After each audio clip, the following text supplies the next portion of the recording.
lui, il a aussi une bonne raison. Et il y a un débat, paraît-il, au Parlement sur le mariage pour tous qui est très important, qui dure jour et nuit, et donc il ne peut pas être là non plus. Les autres excusez. Il me semble que j'en oublie. On va commencer avec les présents que je vais quand même signaler enfin, pour les élus.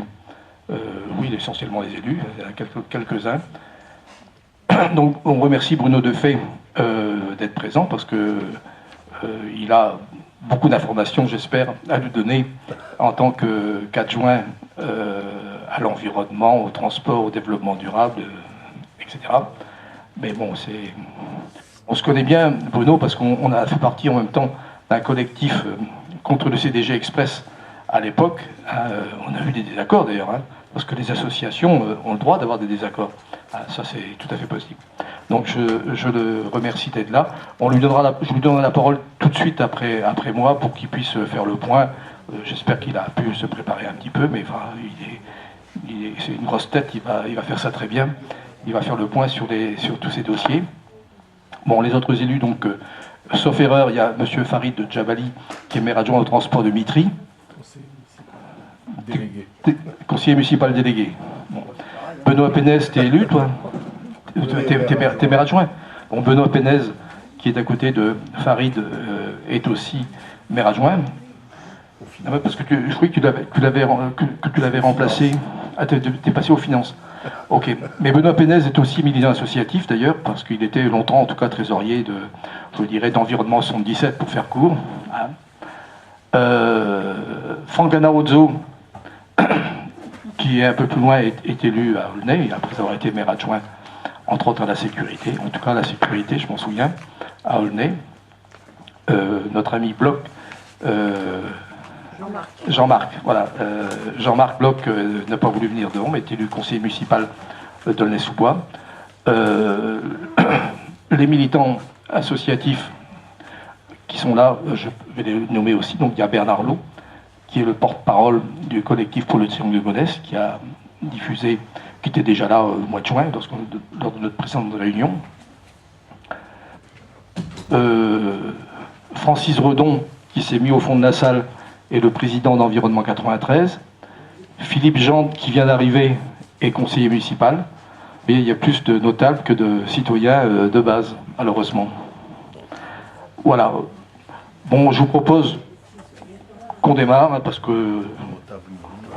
Comment? Peut-être.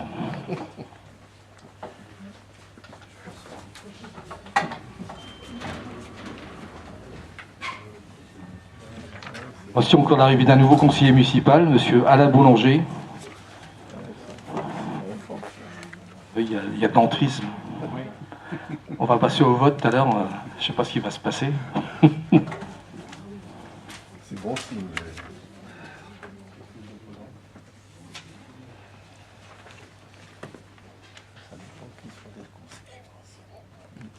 Bon, merci évidemment à tous d'être là.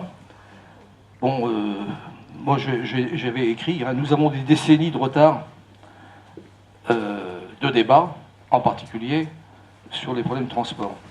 Et pour moi, le débat pour prendre des bonnes décisions, c'est fondamental. Malheureusement, c'est pas le plus facile, malgré des débats publics qui ont eu lieu, hein, bien sûr. Bon, alors il y a un dossier Paul Gare qu'on devait un peu évoquer ce soir, on avait prévu, mais bon, on avait prévu une visite de terrain autour de la gare ici, avec le Pondo, qui était d'accord, bien sûr. On n'a pas pu le faire samedi dernier. On va le faire, Bruno est d'accord. Et bon, derrière, dans la foulée, je pense qu'on pourra faire une réunion de travail, et pourquoi pas une réunion publique, mais moi je demanderais, parce que les associations organisent des réunions et des débats, c'est bien, mais il faut admettre que c'est quand même un peu de travail, que ce serait bien aussi que la municipalité organise à l'occasion, pourquoi pas, des débats, des visites. Donc si tu peux, on peut organiser la visite dont je viens de parler sur le Paul Gare, et dans la foulée, une réunion de travail, éventuellement, on pourra en discuter, une réunion publique. Si je te demande de le faire. C'est une demande publique.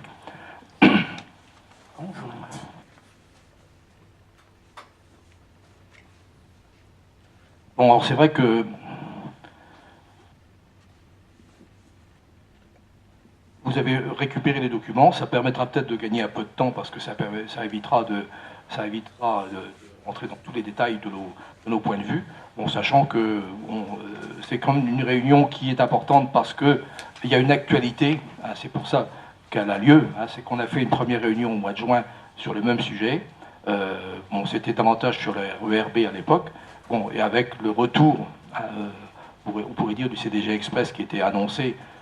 C'était d'ailleurs avant les élections parlementaires, c'était entre les deux tours des élections, mais ce n'était pas une mauvaise solution. Mais l'inconvénient, c'est qu'après les élections, le changement politique, ben, finalement, on s'observe, il y a peut-être un état de grâce, c'est ce qu'on avait dit à l'époque en 81, un état de grâce, et on a sans doute, on est un peu trop tard pour se manifester, puisqu'il semble-t-il que tous ces dossiers sont sur le bureau du Premier ministre. Hein, tout le monde téléphone. Gérard Ségura, il nous dit j'ai appelé le cabinet du Premier ministre, il ne me rappelle pas, c'est pas bien. Ils sont tous énervés. Et il y a vraiment un énervement qui est plus que ça, parce qu'il y a eu des pétitions de 60 élus, dont 3 présidents de conseils généraux, le Val d'Oise, la Seine-Saint-Denis et la Seine-et-Marne, pour réclamer la ligne rouge le plus vite possible, en sachant que le rapport aux années avait envisagé de reporter cette ligne rouge. Bon, on peut remarquer d'ailleurs, c'est que cette pétition, elle est même dans le dossier, sur le site de l'EPA Plaine de France, qui est un établissement public.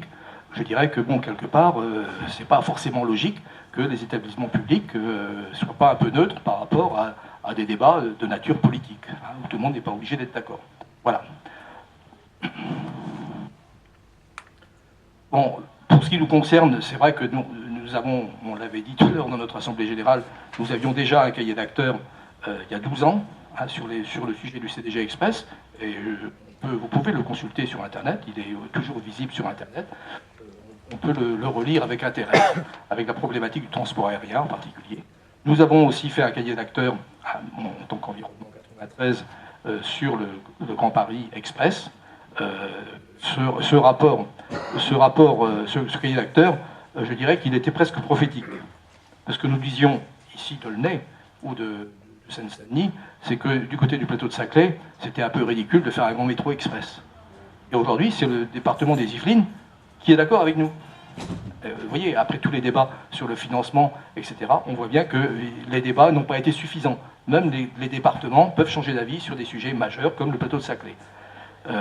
Dans le même cahier d'acteurs, nous disions qu'il n'était pas question d'urbaniser le triangle de Gonesse, et nous disions qu'il fallait changer le tracé et qu'il fallait... Alors, nous disions même deux choses, une sur laquelle nous avons eu raison, c'est qu'il fallait que la ligne rouge parte, non pas de l'aéroport du Bourget, qui n'a pas beaucoup d'intérêt pour le transport public, mais de la gare RER du Bourget, ce qui a été obtenu par la suite. Et nous disions aussi que le tracé devait aller depuis le RER du Bourget, vers Aulnay-Europe, vers le Piex et vers Roissy pour cette desserte.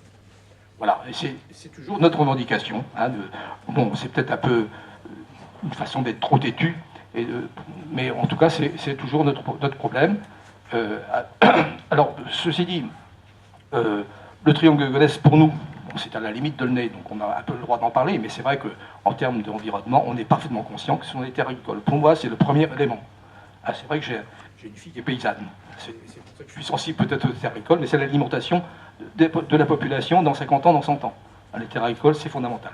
Bon, bien sûr, en plus, si on met dessus si on mettait une université sur ce terrain, je réfléchirais peut-être un peu différemment, parce qu'on a aussi besoin d'aliments spirituels, et que nos enfants, nos jeunes auraient peut-être besoin d'aller à l'université plus près que Villetaneuse, ça c'est possible. Bon, mais là, pour l'instant, ce qui est proposé, c'est Europa City, c'est-à-dire bon, des commerces sous toutes ces formes, de la culture sous toutes ces formes, et je dirais nos centres-villes qui en subiront les conséquences. Voilà essentiellement notre problème.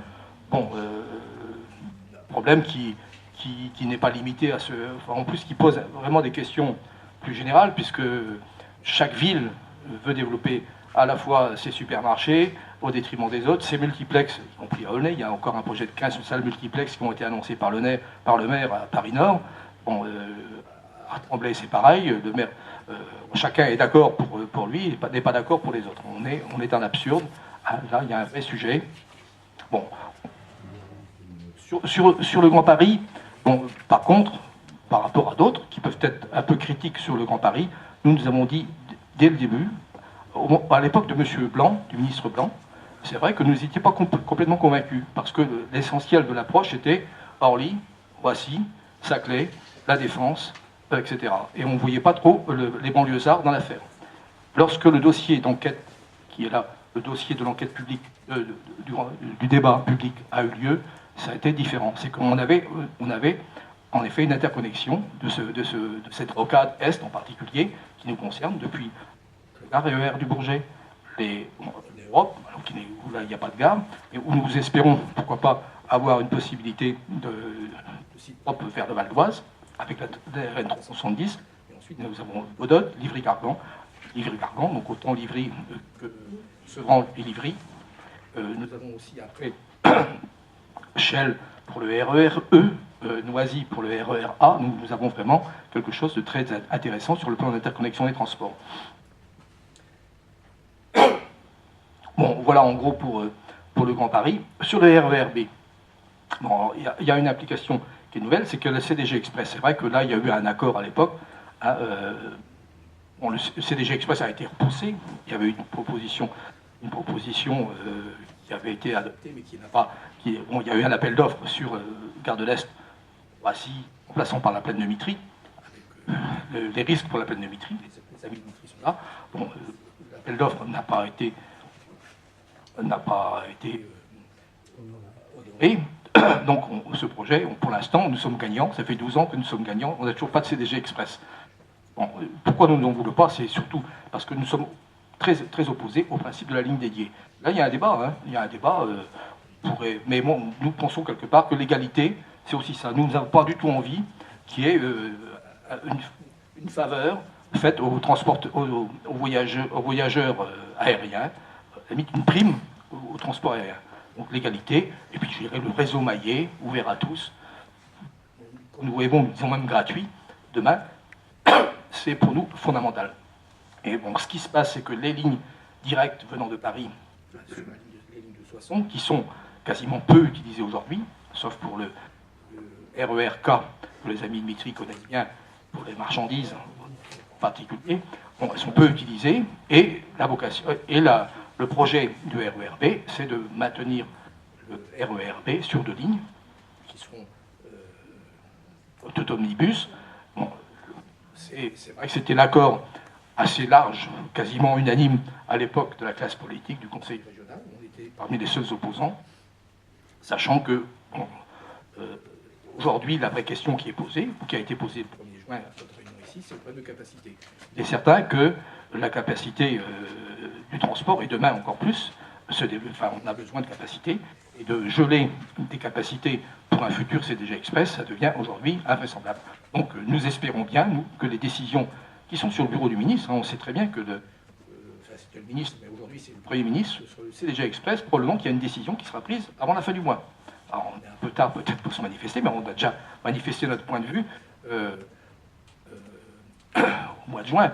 On a pu être reçu d'ailleurs au STIF en septembre, et puis au STIF d'ailleurs après en novembre, parce que suite à l'événement du 7 novembre 2012 où il y a un retour d'expérience, nous avons été invités. Voilà, on a pu développer notre point de vue, mais nous sommes bien conscients que CDG Express, c'est le lobby aérien, c'est Air France, c'est Aéroport de Paris, c'est le tourisme qui est la mamelle aussi de la région parisienne, c'est tout ça, et qu'on risque de peser peu lourd. Et bon, alors c'est vrai qu'il y a eu un élément qui est un peu nouveau, c'est qu'on a eu un allié récemment, c'est M. Blasi, le maire de Gonesse, qui dit « Nous, on ne veut pas du CDG Express ». Pourquoi? Parce qu'il voulait en priorité avoir sa ligne rouge qui dessert le sillon de Gonesse. Vous voyez, la politique, c'est un peu compliqué. Il ne s'était jamais tellement manifesté à l'époque contre le CDG Express, mais là, depuis quelques mois, il devient un opposant farouche au CDG Express. Et c'est vrai que c'est... Même le milieu associatif, je dirais, aurait tendance à dire bah, pourquoi, à la limite, pourquoi pas un CDG Express, si ça nous évite de